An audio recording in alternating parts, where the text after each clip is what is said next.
Hello, Steven. Hello, Leonie. What a nice surprise. I know, right? I'm Rogier's holiday replacement because he's sunbathing somewhere. Do you mind? No, not at all. Go ahead. Great. So enough with the small talk. Let's get to the first challenging question that is actually personally important to me. So agree or disagree? ING's 2025 target of at least 30% of senior management positions filled by women is not ambitious enough. I disagree. I mean, in ING, we strongly believe that more diverse, more inclusive teams are more adaptable, they're more creative, and they're more innovative. And those are all key traits for both our culture and our strategy.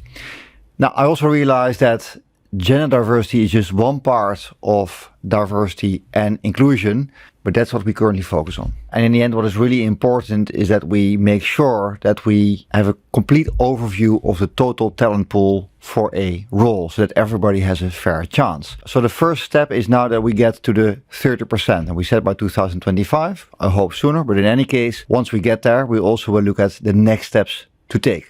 Sustainability is at the heart of our strategy. So agree or disagree? We're willing to make a sacrifice of part of our revenue to make our climate targets. I agree. A couple of months ago, we decided not to finance new oil and gas fields, and we're increasing the financing of renewable energy. And I have to say one thing with it. So we will always start with inclusion. That means we will always start talking and discussing with our clients to help them to transition. And we want to play our part. And that sometimes means that we take short-term pain to get to a longer-term gain. So it also gives a lot of opportunities, and it means that we look at opportunities to help companies transition both in terms of new sources of energy or new technologies like green hydrogen. And green is also important to attract the next generation of talent that's important for ING in the future. Agree or disagree? Our quarterly results are strong, full stop.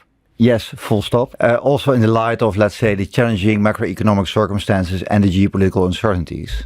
Give me 3 strong points quickly. Growth in primary customers. We had growth of more than 220,000 new primary customers this quarter. Strong growth both in lending and in deposits. That proves the strength of our universal banking model. And decent risk costs also in light of the challenging economic circumstances. Agree or disagree?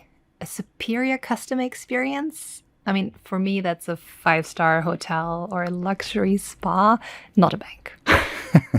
That could be the case for you, but I disagree. Clearly, a number of the simple banking products are quite generic. And that's exactly the reason why we can make a difference in the experience. And that experience that needs to be super relevant, instant, personal, and easy. What we also see with some examples that we have in this quarter. You make me curious now. You mean examples this quarter? Yeah. Yes. So I think in Romania, we were the first bank to offer the first part of the mortgage process fully digital. In Germany, we launched Flex Credit. And Flex Credit is a flexible, as the name says, digital proposition for revolving credit for our business customers who operate on the Amazon marketplace in Germany. Agree or disagree? In my dreams, I'm haunted by the inflation monster.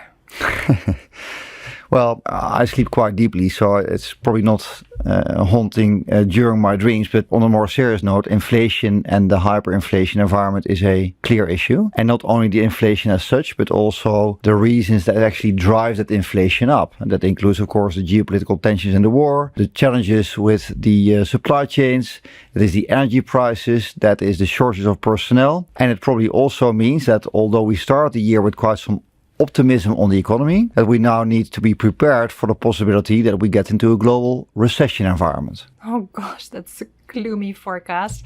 Is there anything optimistic about it? Well, I think what is really optimistic is the belief that I have, and I think all of us should have, in ING, in our strategy, in our businesses, and in our people. And we've shown that again in the second quarter. Thank you very much. I wish you a very safe and also relaxing holiday. Thanks very much. And it was really nice talking to you. Likewise. Cheers. So what is it? Sun hat or factor 30?